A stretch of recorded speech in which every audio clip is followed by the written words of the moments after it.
दोस्तों, चीन के आक्रामक रवैये और भारत जापान के साथ लगातार बढ़ते सीमा विवादों ने दोनों देशों को काफी नजदीक कर दिया है। हालांकि भारत और जापान ऐतिहासिक रूप से भी एक दूसरे के साथ हमेशा आपसी सहमति के तहत काम करते आए, लेकिन मॉडर्न वर्ल्ड में चीन की चुनौती ने दोनों देशों की साझेदारी का विस्तार आर्थिक स्तर से बढ़ाकर सैन्य स्तर तक कर दिया है, जिसे ज्यादा मजबूत करने के लिए भारत और जापान एक के बाद एक बड़े कदम उठाते जा रहे हैं, ताकि भविष्य में जरूरत पड़ने पर दोनों देश चीन को मुंहतोड़ जवाब दे सके। जहाँ एक तरफ चीन सेनकाकू आइलैंड को लेकर जापान के साथ काफी तनावपूर्ण स्थिति में है, वहीं पर दूसरी तरफ भारत के लद्दाख और अरुणाचल प्रदेश क्षेत्र को लेकर भी चीन लगातार विवाद बढ़ाते रहता है, जिसने भारत और जापान दोनों को इस बात का एहसास कराया कि अगर हमें चीन जैसी आर्थिक और सैन्य महाशक्ति का सामना करना है तो हमें अपने पास मौजूद हथियारों की क्वालिटी और क्वांटिटी दोनों को बढ़ाना होगा, ताकि हम चीन के खिलाफ एक एडवांटेज हासिल कर सके। और अब इसी की कड़ी में जापान भारत के सामने एक बड़ा प्रपोजल रखने की तैयारी कर रहा है। दरअसल दोस्तों, अब जापान की तरफ से ये खबर निकलकर सामने आ रही है कि डिफेंस सेक्टर में अपनी साझेदारी का विस्तार करने के लिए जापान भारत के साथ जॉइंट वेंचर फॉर्म करने के प्रपोजल पर विचार कर रहा है, जिसके तहत दोनों देश साथ मिलकर डिफेंस के क्षेत्र में नई टेक्नोलॉजी को डेवलप और मैन्युफैक्चर कर सकते हैं, क्योंकि डिफेंस टेक्नोलॉजी को डेवलप करने के मामले में जापान एक परफेक्ट पार्टनर हो सकता है, जबकि दूसरी तरफ उन हथियारों को मैन्युफैक्चरिंग करने के मामले में भारत की डिफेंस इंडस्ट्री काफी कारगर साबित होगी, क्योंकि भारत में मौजूद डिफेंस इंडस्ट्री दूसरे देशों के मुकाबले काफी सस्ती कीमतों पर उसी क्वालिटी के साथ हथियार प्रोड्यूस कर सकती है जो दूसरे पश्चिमी देश काफी महंगे दरों पर प्रोड्यूस करेंगे। जबकि इस बात से भी इंकार नहीं किया जा सकता कि डिफेंस के क्षेत्र में नई टेक्नोलॉजी को डेवलप करने के मामले में जापान भारत से काफी आगे है, क्योंकि जापान ने पिछले कई दशकों में अपनी रिसर्च एंड डेवलपमेंट फैसिलिटी पर काफी खर्च किया है। यानी अगर भारत और जापान अपनी क्षमताओं को एक साथ लेकर आए तो दोनों देश विश्व के कुछ सबसे शक्तिशाली हथियार काफी जल्दी प्रोडक्शन में ला सकते हैं, जिसके तहत भारत और जापान के बीच डिफेंस के क्षेत्र में पार्टनरशिप का विस्तार करते हुए नए जॉइंट वेंचर को बनाना चीन के खिलाफ एक काफी अच्छा कदम होगा। वहीं पर एक और बड़ी बात तो यह है कि भारत और जापान जॉइंट वेंचर के तहत जिन भी हथियारों को डेवलप करेंगे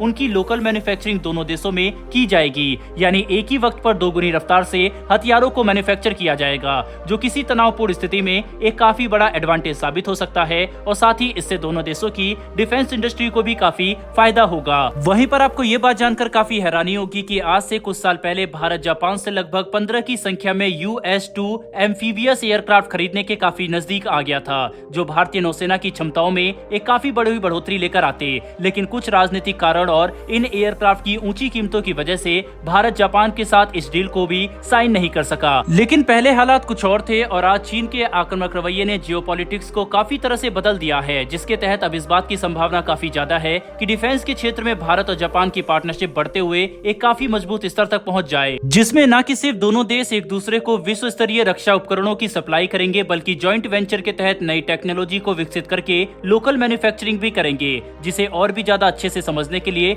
हम देख सकते हैं कि कैसे दोनों देशों के बीच होने वाली मिलिट्री एक्सरसाइज की इंटेंसिटी अब पहले से काफी ज्यादा हो चुकी है, यानी दोनों देशों की पार्टनरशिप डिफेंस के क्षेत्र में काफी ज्यादा मजबूत है और ये ऐसे ही मजबूत होती रहेगी। बहरहाल बढ़ते हमारी दूसरी खबर की तरफ, तो दोस्तों हिंद महासागर में अपनी क्षमताओं को प्रमाणित करने के लिए भारतीय नौसेना लगातार नए हथियारों को अपने बेड़े में शामिल कर रही है और पुराने हथियारों के टेस्ट लगातार किए जा रहे हैं, ताकि जरूरत पड़ने पर हमें इस बात की संतुष्टि हो कि हमारे बेड़े में मौजूद हथियार सटीक और घातक हैं। जिसके तहत अब भारतीय नौसेना 22 मार्च से लेकर 6 अप्रैल के बीच में एक या दो नहीं बल्कि 4 काफी बड़े परीक्षण करने वाली है, जिसने पूरी दुनिया की नजरें अपनी तरफ खींच ली है। दरअसल भारतीय नौसेना अपना पहला परीक्षण 22 मार्च से लेकर 24 मार्च के बीच करेगी, जो एक नेवल फायरिंग टेस्ट होगा। जिसके बाद दूसरा परीक्षण 22 मार्च से लेकर 25 मार्च के बीच में होगा, जो किसी शक्तिशाली मिसाइल का परीक्षण है। जिसके बाद एक और मिसाइल परीक्षण 28 मार्च से लेकर 31 मार्च के बीच होगा। वहीं आखिरी परीक्षण इसी पीरियड में 28 मार्च से लेकर 6 अप्रैल के बीच होगा। यानी भारतीय नौसेना 4 काफी बड़े परीक्षण करने वाली है, जिन्होंने पूरी दुनिया और खास करके चीन का ध्यान बंगाल की खाड़ी पर केंद्रित कर दिया है। हालांकि अब इस बात की कोई भी जानकारी नहीं है कि ये किस मिसाइल के परीक्षण होंगे, लेकिन अंदाजा लगाया जा रहा है कि ये ब्रह्मोस मिसाइल के एक्सटेंडेड रेंज वर्जन का परीक्षण हो सकता है, जिसकी मारक क्षमता 450 किलोमीटर की होगी। लेकिन सच्चाई का पता तो तभी चलेगा जब भारतीय नौसेना परीक्षण के बाद ऑफिशियल स्टेटमेंट जारी करेगी। पर अगर कुल मिलाकर समझने की कोशिश करें तो भारतीय नौसेना अपने बेड़े को मजबूत और सक्रिय करने के लिए काफी बड़े परीक्षण करने वाली है, जो भारतीय नौसेना की हाई लेवल ऑफ अलर्टनेस को साफ तौर पर दर्शाता है। बहरहाल दोस्तों, इस वीडियो में इतना ही। इन दोनों ही विषय पर आपकी क्या राय है कमेंट बॉक्स में लिखकर जरूर बताइएगा। साथ ही हमारी आने वाली डेली डिफेंस से जुड़ी ऐसी वीडियो के लिए चैनल को सब्सक्राइब कर बेल नोटिफिकेशन को अवश्य दबा लें। फिर मिलेंगे ऐसी एक नई वीडियो के साथ। धन्यवाद। जय हिंद।